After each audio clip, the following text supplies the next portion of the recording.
Today, we're reviewing the latest headphones from Beats, the Solo 3 Wireless. Apple acquired Beats during the summer of 2014, and this third generation of Solos represents one of the first offerings from Beats while under parent company Apple. Due to a combination of aggressive marketing and a multitude of tech reviewers, blogs, and forums making unfavorable reviews about earlier generations of Beats products, the general masses are quite divided on Beats as a brand today. My goal is to provide a 100% honest review from a professional perspective, without any of the hype. Alright, listen up. I know that just by having Beats in the title of this video, I'm inviting every single Beats hater to drop a dislike and troll comment. But before you do that, I dare you to watch this video through before making your judgment.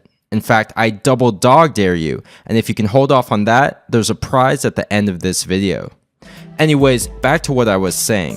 Beats is no doubt the most controversial thing to hit the audio world since, well, ever. No brand has been more polarizing than Beats, but at the same time, no headphone brand has seen as much success when it comes to sales other than perhaps rival company Bose.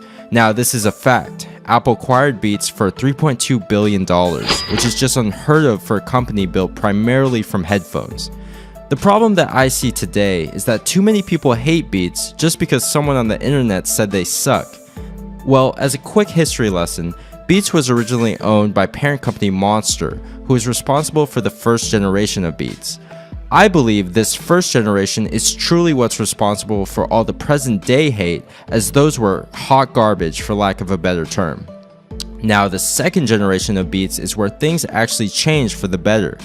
During this generation, Beats actually split from partner company Monster, and for a period were even under HTC. If you saw my review of the Beats Studio Wireless, you'd know that the second gen was a huge leap in all aspects, sound quality especially. Still, they were overpriced when they retailed for $379, but now priced at around $230 and below, they've reached fair market value and make for a decent Bluetooth contender.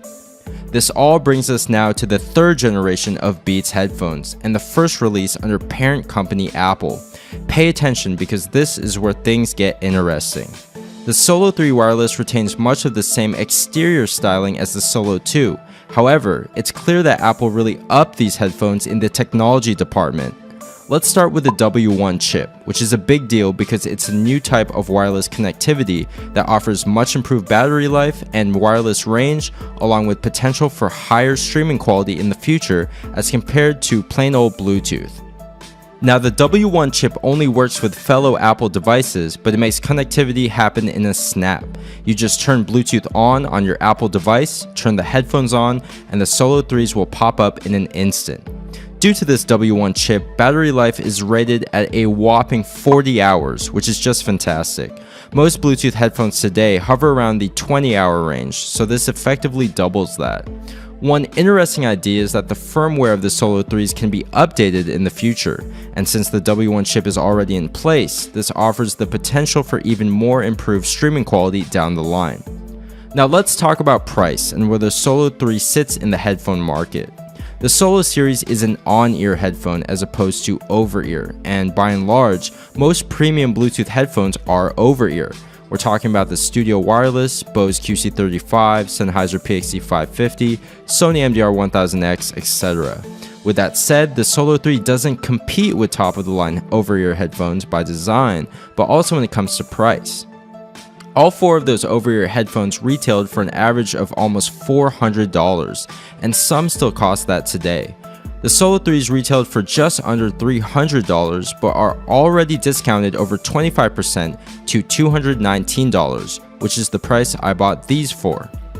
I predict that by the end of 2017, we will see the Solo 3s dip below $200 at $199, perhaps occasionally on sale for $179 as well. Secondly, the Solo 3 is a Bluetooth wireless headphone. I can't stress it enough that you can't be comparing 10-year-old wired headphones to wireless headphones. It's like the difference between an automatic and a manual car. They're for completely different markets. One of these can connect to an iPhone 7, the other can't. With all that being established, let's jump into the review and judge the Solo 3s by each category. Stylistically, the Solo 3 is largely identical to the Solo 2. You know what they say, if it ain't broken, don't fix it. Beats headphones are known as fashion statements, and deservingly so. They come in a large number of colorways reminiscent of the iPhone, such as gold, rose gold, silver, gloss black, matte black, and possibly more in the future. There's something for everyone here. The overall profile is extremely sleek and streamlined due to the smaller on-ear design. No bulging ear cups to make you look like a dork, and one of the few headphones that actually can be considered fashionable. Comfort on the Solo 3s is surprisingly good for an on-ear headphone.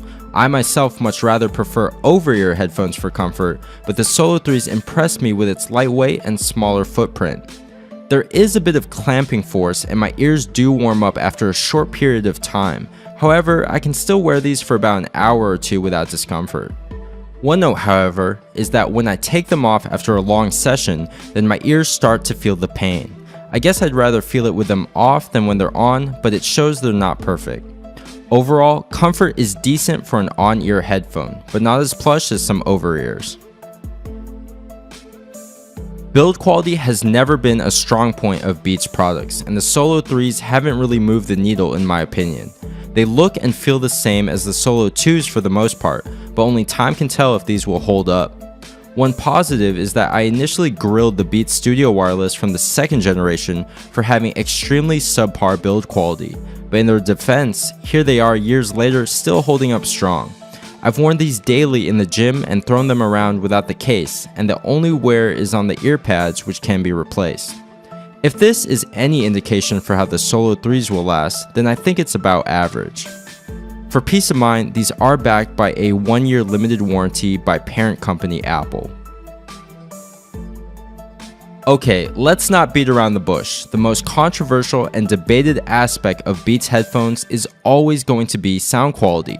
Now, as I've mentioned earlier in this review, Beats is now on its 3rd generation of headphones, and that's a lot of time to improve upon something. I've tested and owned numerous headphones, some retailing for twice the cost of the Solo 3s. Out of all these headphones, none of them are on-ears, and here's why. On-ear closed-back headphones are inherently disadvantaged. They have much less space to work with, and the sound funnels directly into your ear as opposed to over-ears, where sound has more space to dissipate.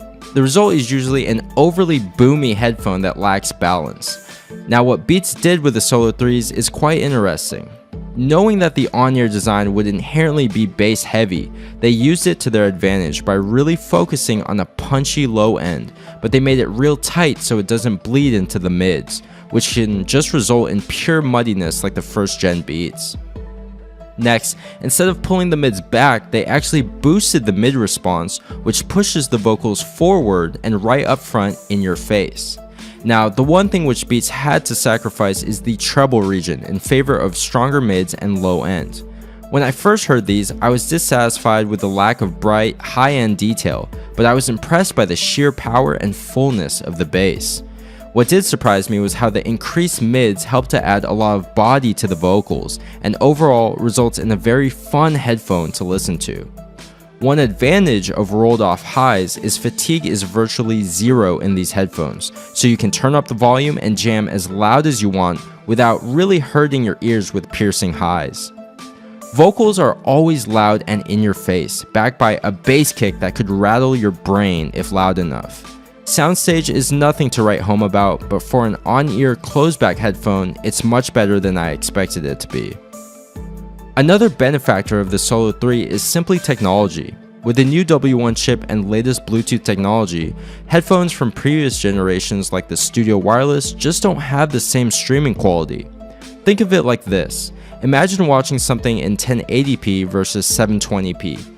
Even if you had the most generic brand 1080p TV versus the best 720p TV, the 1080p TV is still going to look good simply because of the higher resolution. With the Solo 3s, streaming quality is much improved over previous generations of Bluetooth headphones, and the source quality of your music is less compressed. That's always a welcome improvement in my book. Alright, so bottom line, the Solo 3 is a stylish, lightweight, on-ear headphone with 40 hours of battery life from updated hardware. They have an extremely fun, punchy sound with mid-forward vocals and none of the mud from the first generation. The bass on these is ridiculous, in a good way. Now, they originally retailed for $300, to which I would have said that they are definitely overpriced, but having already dropped to just $219 in just a few months, they are already approaching fair market value. I predict the Solo 3 to drop down to $199 and below if the Studio 3s come out later this year. So if you'd like to pick up a pair of these fun headphones for on the go, click the link in the description below for the lowest price available today. Do not pay $300. If you enjoyed this video, please drop a thumbs up and a comment letting me know. It really helps the channel to grow and allows me to make more honest reviews just like this one.